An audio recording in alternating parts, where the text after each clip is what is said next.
Comme l'a rapporté l'imam Muslim dans son introduction de Sahih Muslim, en disant que Mohammed ibn Sirin, le savant parmi les tabi'in, parmi les suiveurs des compagnons, de même ça a été rapporté de Hassan al-Basri et de plusieurs parmi les savants des tabi'in, qui ont tous dit cette même parole, qui ont dit certes, cette science est votre religion.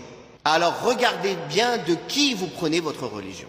S'il vous donne des mauvaises informations, des mauvaises connaissances, des mauvaises pratiques, c'est-à-dire que vous risquez de le suivre dans son égarement.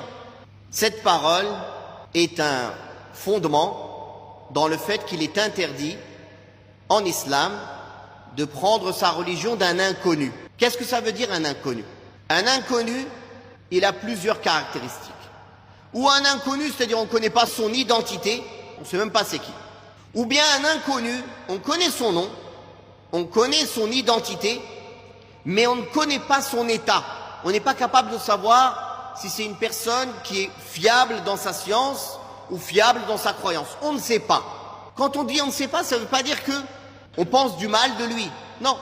On a une bonne opinion générale de tous les musulmans. Mais quand il s'agit d'apprendre la science, on ne peut pas se suffire de cette bonne opinion générale. On a besoin d'en savoir un peu plus. Comme le cas d'une personne qui veut se marier, n'est-ce pas?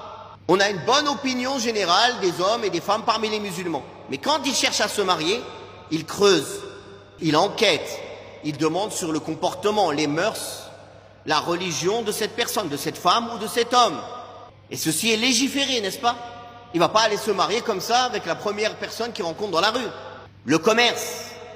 Si une personne vient pour faire du commerce, il va enquêter, il va questionner.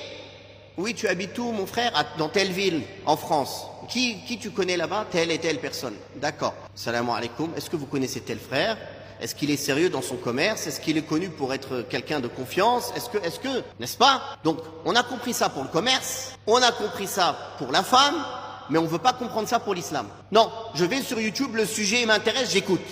On m'envoie un lien, je clique dessus.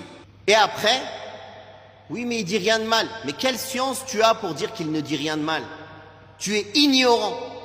Est-ce qu'un ignorant, il peut juger qu'une personne, elle dit du bien ou du mal? Ou un savant, il sait si cette personne, elle dit du bien ou du mal? Ou bien sa manière d'enseigner est bonne ou mauvaise? Donc, la base, c'est que tant qu'on ne connaît pas l'état d'une personne, on ne doit pas apprendre la science de lui. Comment on connaît l'état d'une personne? Soit il a été agréé par ses chouyours, par ses professeurs, qui eux-mêmes sont connus pour être des gens de science et qui ont dit cette personne est de confiance, vous pouvez prendre votre science de lui. Soit au moins ses pairs ou les gens qui l'ont devancé dans la science et dans l'enseignement le recommandent. Ils vont dire oui, cette personne, on connaît du bien de lui.